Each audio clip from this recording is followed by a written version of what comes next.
सुहानी, कहाँ हो? जल्दी से मुझे मेरा लैपटॉप दे दो, मुझे ऑफिस के लिए निकलना है। जी जी बस आ गई। ये लो आपका लैपटॉप और ध्यान से जाना और शाम को जल्दी आ जाना। हाँ हाँ, जल्दी आ जाऊंगा, बाय। इतना कहकर गौरव अपनी बीवी सुहानी के माथे पर किस करके दफ्तर के लिए निकल जाता है। उसके जाते ही सुहानी भी घर के कामों में लग जाती है। तभी सुहानी कुछ बेकार सामान रखने के लिए स्टोर रूम में जाती है, जहां उसकी नजर गौरव और नैना की सगाई की पुरानी तस्वीरों पर जाती है। सुहानी उस तस्वीर को उठाकर सोचने लगती है। नैना अपनी बेस्ट फ्रेंड सुहानी को अपने बॉयफ्रेंड गौरव से मिलवाने के लिए रेस्टोरेंट में लाती है। तभी सुहानी नैना से बोलती है, नैना यार, कहाँ है तेरा गौरव, जिसके चरणों का प्रकाश अभी तक इस रेस्टोरेंट में नहीं पड़ा? कब से इंतजार कर रहे हैं। अरे आते ही होंगे, थोड़ा सब्र कर ले, मैं कॉल करती हूँ उनको। इतना कहकर नैना जैसे ही गौरव को फोन करने लगती है, तभी गौरव वहां पर हाथों में फूलों का गुलदस्ता लेकर आता है और नैना को देते हुए बोलता है, सॉरी सॉरी स्वीट हार्ट, मैं लेट हो गया। रास्ते में कार खराब हो गई थी तो कैब बुक करके आया हूँ, इसीलिए लेट हो गया, सॉरी। इट्स ओके, हम भी अभी आए हैं। झूठ बोल रही है ये, 1 घंटे से वेट कर रहे हैं। सुहानी कुछ भी मत बोल। गौरव, ये मेरी बेस्ट फ्रेंड सुहानी है। हेलो सुहानी। हाय, मुझे भूख लग रही है, कुछ ऑर्डर कर सकते हैं? हाँ हाँ बिल्कुल। इतना कहकर गौरव वेटर को बुलाता है और ऑर्डर देता है। सुहानी को गौरव पहली ही नजर में काफी आकर्षक लगता है। वो नजरें भर कर उसे देखते रह जाती है। कुछ देर बाद खाना खा पी कर सब वापस जाने लगते हैं। तभी गौरव, नैना रुको, जो तुम्हारे लिए लेकर आया था वो देना ही भूल गया। ये प्लेटिनम की गले की चेन है, तुम्हें चाहिए थे ना? वाओ, ये कितनी खूबसूरत है। तुमसे कम खूबसूरत है। ध्यान से जाना और हाँ, पहुंचकर कॉल कर देना। और आपसे मिलकर भी अच्छा लगा सुहानी, बाय। इतना कहकर गौरव वहां से चला जाता है। नैना और सुहानी वापस अपने अपने घर आते हैं। कुछ ही दिनों में नैना के घर वाले अपनी बेटी की शादी की तारीख निकलवाते हैं। शादी की शॉपिंग और शादी के छोटे मोटे फंक्शन के दौरान सुहानी की मुलाकात कई बार गौरव से होती है और दिल ही दिल में सुहानी गौरव को चाहने लगती है। सुहानी इतना सोचकर उस तस्वीर को वहीं छोड़कर स्टोर रूम से बाहर आते हुए खुद से कहती है, नहीं नहीं, जो आज तक नहीं हुआ वो अब भी नहीं होगा।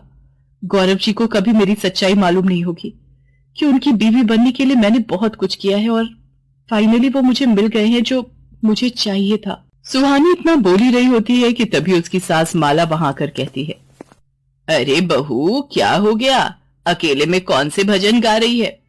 नहीं नहीं माँ जी, कुछ भी नहीं। आप आ गई मंदिर से, चाय लाऊं आपके लिए? हाँ, और साथ में थोड़ी मट्ठी भी ले आना। जी माँ जी, ठीक है। इतना कहकर सुहानी रसोई में जाती है। चाय के साथ मट्ठी लाकर माला को परोसती है। चाय पीकर माला बोलती है, चाय ठीक है, बाकी का खाना भी जल्दी बनाकर तैयार कर देना, तब तक मैं अपने कमरे में रेस्ट करने जाती हूँ।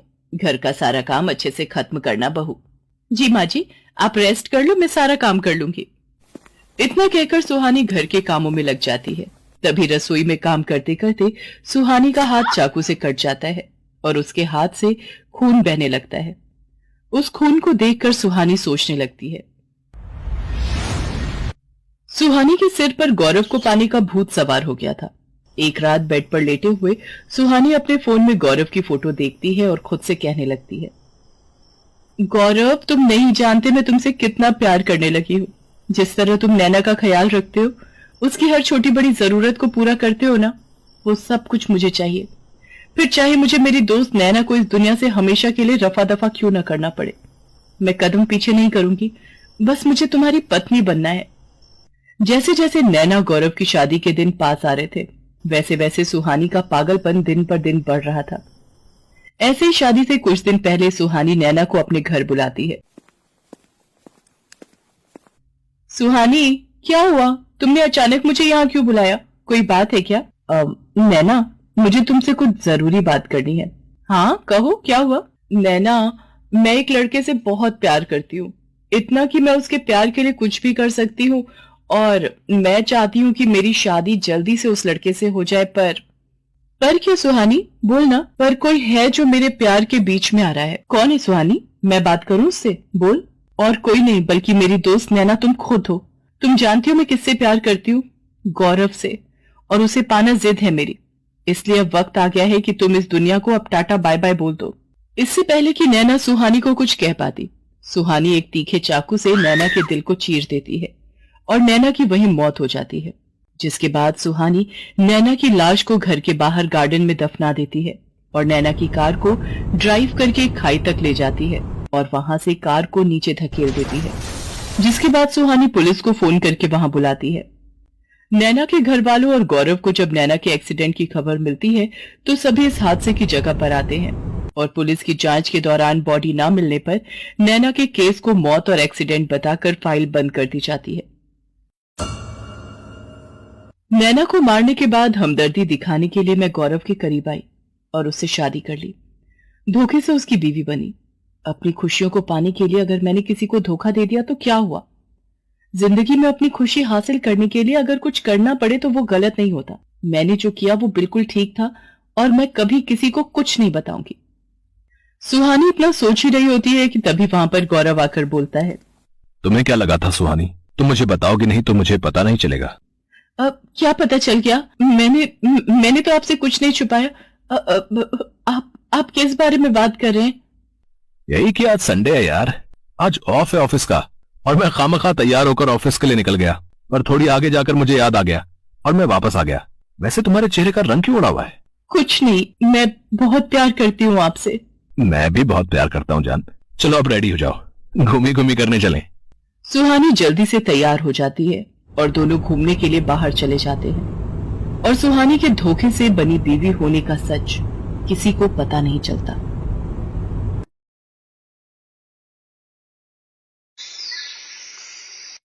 विद्या चाय की प्याली लेकर मनोहर के पास गई और आवाज लगाई, आप उठ जाते, ये आपकी चाय लाई थी।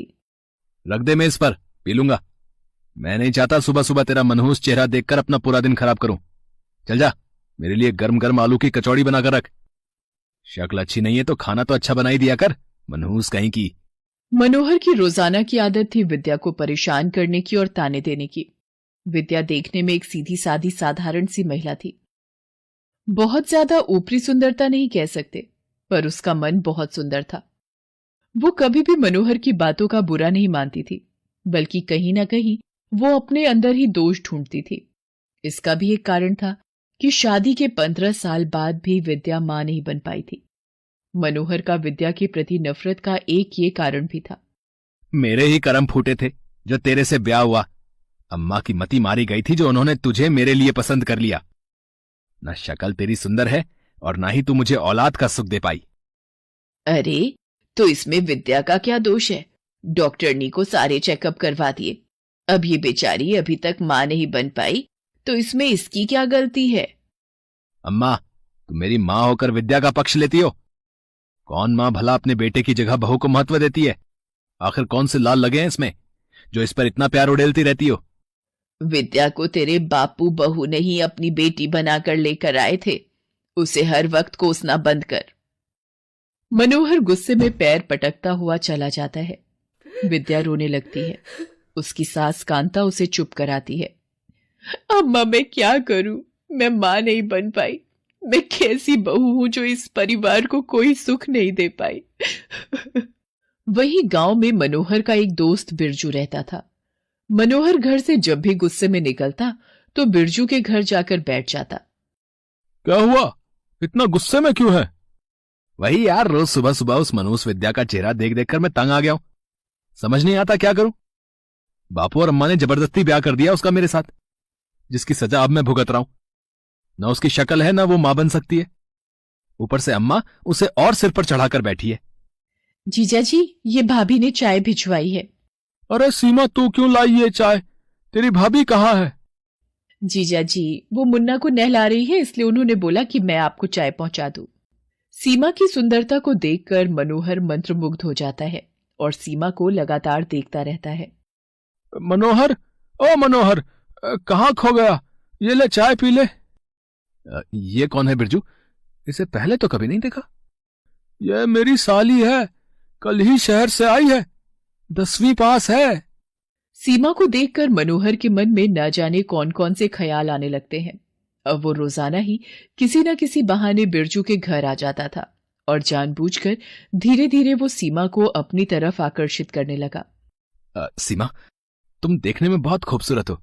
तुम्हारी आंखें, तुम्हारे बाल सचमुच बहुत खूबसूरत हैं। आप तो मेरी यूं ही मुफ्त की तारीफ करते रहते हो। कभी काजल बिंदी हार तो उपहार में लाए नहीं, अपनी विद्या को ही लाकर देते होगे। अरे बस इतनी सी बात, कल देखना तुम्हें गहनों में न लाद दूं तो मेरा नाम मनोहर नहीं। हाँ। अगले दिन मनोहर घर में जुड़े हुए सारे पैसों से सीमा के लिए गहने और उपहार खरीद लेता है। ये हार तो सचमुच बहुत खूबसूरत है, और ये चांदी की पायल, मेरे लिए इतने सुंदर गहने। पर मेरे लिए इतने गहने क्यों लाए हो तुम? हाँ मनोहर, ये बात तो मैं भी तुमसे पूछना चाहता था कि तुम आखिर सीमा के लिए इतने महंगे गहने और हार क्यों लेकर आए हो? आखिर तुम चाहते क्या हो?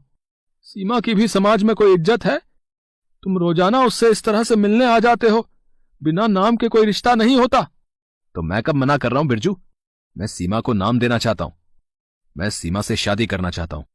अगर तुम मेरी बात से सहमत हो तो मैं सीमा को बहुत खुश रखूंगा, मैं उसे किसी भी चीज की कमी नहीं होने दूंगा। बस तुम एक बार हां कर दो, सीमा के मेरी जिंदगी में आने से मेरी जिंदगी बदल जाएगी। मैं इसके बिना नहीं रह सकता। जीजा जी, दीदी, मैं भी मनोहर के बिना नहीं रह सकती। मैं मनोहर से बहुत प्यार करती हूँ। पर तुम विद्या को कहां रखोगे? क्या तुम सीमा को उसकी सौतन बना कर ले जा रहे हो? तुम चिंता मत करो बिरजू, मैं विद्या को अम्मा के साथ हमारे एक कमरे वाले मकान में रहने के लिए भेज दूंगा। उसके बाद बड़े घर में मैं और सीमा आराम से जिंदगी गुजारेंगे। मनोहर घर जाकर अपनी दूसरी शादी की बात अपनी मां कांता और पत्नी विद्या से कहता है। क्या कहा? तू विद्या की सौतन लेकर आएगा? तू दूसरी शादी का नाम अपने दिमाग में कैसे ला सकता है? विद्या ने तेरे लिए क्या नहीं किया? 15 साल उसने तेरे नाम कर दिए। तेरी एक आवाज में सब कुछ करती है, और जो तू पैसे उस सीमा पर उड़ा रहा है ना, वो सब तेरे साथ खेतों में मेहनत करके विद्या ने ही जोड़े हैं। समय पर फसल की देखभाल करना, समय पर फसल को पानी देना, सारा दिन खेतों में तेरे साथ वो काम करती है, साथ साथ घर भी संभालती है। फिर भी तुझे शर्म नहीं आती? तू एक कल की आई लड़की की सुंदरता को देखकर उस पर मोहित हो गया और उसे विद्या की सौतन बनाकर घर ला रहा है। अम्मा, अपने आप को संभालो, तुम्हारी तबीयत खराब हो जाएगी। तू ला तो रहा है उसे ब्याह कर, पर देख लियो, एक दिन तू खुद पछताएगा। मनोहर सीमा से शादी कर लेता है और उसके आते ही, अम्मा देखो, सीमा नहीं चाहती कि वो विद्या के साथ रहे, इसलिए मैं चाहता हूं कि तुम और विद्या वो सामने वाले छोटे कमरे में रहना शुरू कर दो। और हाँ, खर्चा पानी तो मैं तुम्हें दे नहीं पाऊंगा। वो छोटा जमीन का टुकड़ा तुम अपने पास ही रख लो। विद्या, उस पर खेतीबाड़ी करके तुम अपना और मां का गुजारा कर लेना, ठीक है? ताकि हमें भी कोई परेशानी ना हो और तुम्हें भी। देखो जी, जल्दी जल्दी जितना भी कूड़ा कचरा है घर से बाहर फेंक दो। मेरे से ये बदबू और बर्दाश्त नहीं हो रही है। मनोहर, तेरी बीवी हमें कूड़ा कचरा बोल रही है और तू चुपचाप सुन रहा है। अम्मा, चलो हम वहां चलकर रह लेंगे, बेकार में अपना खून मत जलाओ। विद्या और कांता घर के सामने बने एक छोटे कमरे में रहने लगती हैं। सीमा को तो फिजूल खर्ची की आदत थी, क्योंकि वो शहर की रहने वाली थी, इसलिए वो रोजाना मनोहर को शहर घूमने के लिए ले जाती थी। तुमने तो कहा था कि तुम मेरे लिए पिक्चर की 2 टिकट लेकर आओगे। किसी भी तरह मुझे वो पिक्चर देखनी ही है। मेरी सहेली रूपा ने तो वो पिक्चर कब की देख ली। ये देखो मेरे हाथ में क्या है। अरे, ये तो शहर के सबसे बड़े सिनेमा हॉल की टिकट है। ये तो बड़ी महंगी आई होगी। अरे तुम्हारे सामने ये पिक्चर की टिकट महंगी क्या और सस्ती क्या? तुमने मुझे बोला तो मैं ले आया। ऐसे ही मनोहर रोजाना सीमा को घुमाने ले जाता था। धीरे धीरे समय बीता। सीमा के अब एक बेटा पैदा हो गया था, पर फालतू खर्चों की वजह से मनोहर का काम बिल्कुल खत्म हो गया था। लड़के के जन्म पर उसने बहुत खर्चा कर लिया था। उसने अपना खेत भी बेच दिया था। क्या करूं सीमा, घर का गुजारा कैसे होगा? मेरे पास बिल्कुल भी पैसे नहीं बचे हैं।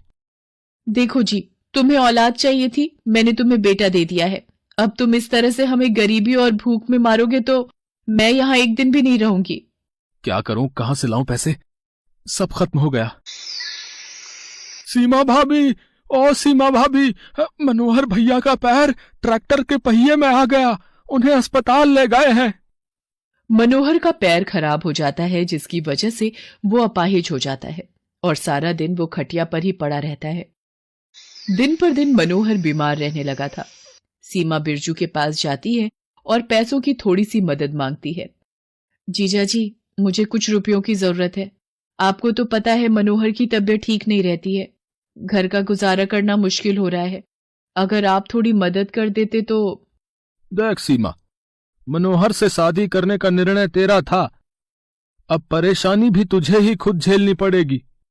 हम तेरी कितने दिन मदद कर लेंगे बता?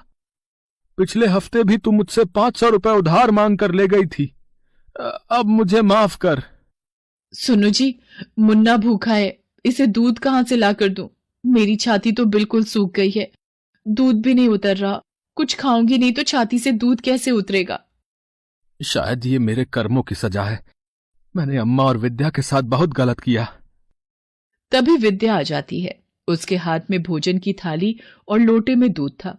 ये लो सीमा, तुम्हारे और मनोहर के लिए रोटी और दाल लाई थी, और ये दूध मुन्ना को पिला दो। दीदी, आपने हमारे लिए इतना सोचा। मैं ये सब मुन्ना के लिए कर रही हूं। ये तो मासूम है। तुम दोनों के किए की सजा ये बच्चा क्यों भुगते? तुम दोनों में से किसी को भी कुछ हो गया तो ये अनाथ हो जाएगा। इसलिए अब से जब तक मैं जिंदा हूं, तुम्हारा और तुम्हारे परिवार का पूरा खर्चा मैं उठाऊंगी। मैं तुम्हारे परिवार को पालूंगी, और इससे ज्यादा मेरे से तुम दोनों कोई उम्मीद मत रखना। कांता विद्या के दर्द को समझ रही थी। मनोहर की आंखों में आंसू भरे थे। उसने विद्या के होते हुए भी सीमा से दूसरी शादी की, पर आज मुश्किल घड़ी में जब सबने मनोहर और सीमा से मुंह मोड़ लिया, तो विद्या ही थी जिसने उन दोनों का हाथ थामा और उनके परिवार को बर्बाद होने से बचा लिया।